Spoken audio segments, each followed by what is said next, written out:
ಇವತ್ತೇನು ಕೆಜಿಎಫ್ ತಾಲೂಕಿನ ಬೇತ್ಮಂಗ್ಲ ಹೋಬಳಿಯ ಇನ್ನು ಉಲ್ಕೂರು ಗ್ರಾಮ ಪಂಚಾಯತಿ ವ್ಯಾಪ್ತಿ ಬರುವಂಥ ಕೋಡಹಳ್ಳಿ ಗ್ರಾಮದಲ್ಲಿರುವ ಗುಡಿಸಲು ನಿವಾಸಿಗಳಿಗೆ ನಿರಾಶ್ರಿತರಿಗೆ ಡಾಕ್ಟರ್ BR ಅಂಬೇಡ್ಕರ್ ಯುವ ವೇದಿಕೆ ಕರ್ನಾಟಕ ಸಂಘಟನೆಯಿಂದ ರೇಷನ್ ಕಿಟ್ ನೀಡುವ ಕಾರ್ಯಕ್ರಮವನ್ನು ಇವತ್ತು ಹಮ್ಮಿಕೊಂಡಿದ್ದೀವಿ. ಇದೇ ರೀತಿ ಹಲವಾರು ಬಾರಿ ಕೂಡ ಇಲ್ಲಿರುವಂತಹ ಗುಡಿಸಲು ನಿವಾಸಿಗಳಿಗೆ ರೇಷನ್ ಕಿಟ್ ನ ನೀಡ್ತಾ ಇದೀವಿ. ಸಂಘಟನೆ ಜೊತೆಗೆ ಹೋರಾಟಗಳ ಜೊತೆಗೆ ಈ ರೀತಿ ಸಾಮಾಜಿಕ ಕಾರ್ಯಕ್ರಮ ಮಾಡುವಂತ ಕೆಲಸ ಡಾಕ್ಟರ್ BR ಅಂಬೇಡ್ಕರ್ ಯುವ ವೇದಿಕೆ ಕರ್ನಾಟಕ ಸಂಘಟನೆ ಸದಾಕಾಲ ಮಾಡ್ಕೊಂಡು ಬರ್ತೈತೆ.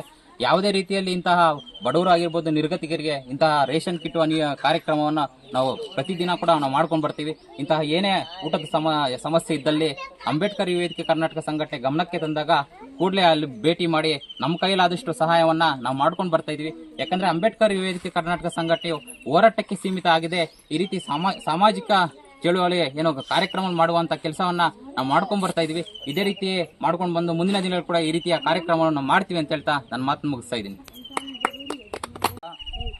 ಉಲ್ಕೂರು ಗ್ರಾಮ ಪಂಚಾಯತಿ ಸೇರಿರುವಂಥ ಕೋಡಲ್ಲಿ ಏನು ಗುಡಿಸಲಿದೆ, ವರ್ಷಕ್ಕೆ 2-3 ಸಾರಿ ನಾವು ಈ ಏನು ರೇಷನ್ ಕಿಟ್ಗಳು ಕೊಡ್ತಾ ಇದ್ವಿ. ಅದೇ ಥರ AYVK ಅಂಬೇಡ್ಕರ್ ಯುವ ವೇದಿಕೆ ಸಂಘಟನೆ ಕಡೆಯಿಂದ ಈ ವರ್ಷವೂ ಸಹ ಇವು ರೇಷನ್ ಕಿಟ್ಗಳನ್ನು ಕೊಟ್ಟಿದ್ದೀವಿ. ಇದೇ ಥರ ನಮಗೆ ಸಪೋರ್ಟ್ ಮಾಡಬೇಕು, ನಾವು ಇದೇ ಥರ ಮುಂದುವರ್ಕೊಂಡು ಹೋಗ್ಬೇಕಂತ ಹೇಳ್ಬಿಟ್ಟು ನಾವು నిమ్మల్ని మనవి ಮಾಡ್ಕೊತಾ ఇದ್ದೀವಿ.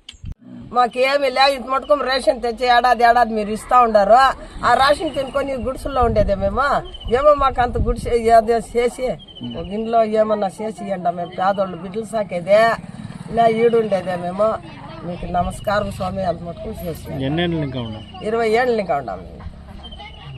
ఏడాది వస్తారు, మీరు రేషన్ ఇస్తారు. ఏమో అంత భోజనం కూడా తెచ్చి తెచ్చిపోతాడు. నేనేం చేసేది, బిడ్డలు సాకేదే, రేషన్ ఇస్తున్నదే. ఎట్లా కూర్చుంది గాలి వాన ఎట్లా ఏం బాధపడుతూ ఉంటాం మేము. మా బాధలు చూసి అంత దయచేసి ఏమో మా ముందే దయచేసి అట్లా చూసేసి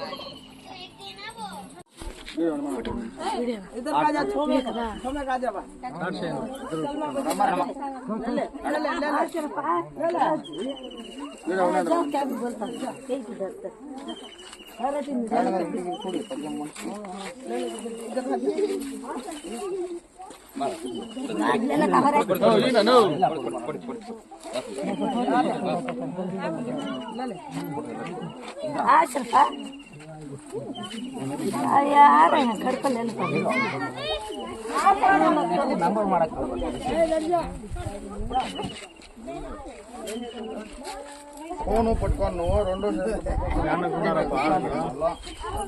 వీడియో ఉండాలని చెప్పాలి.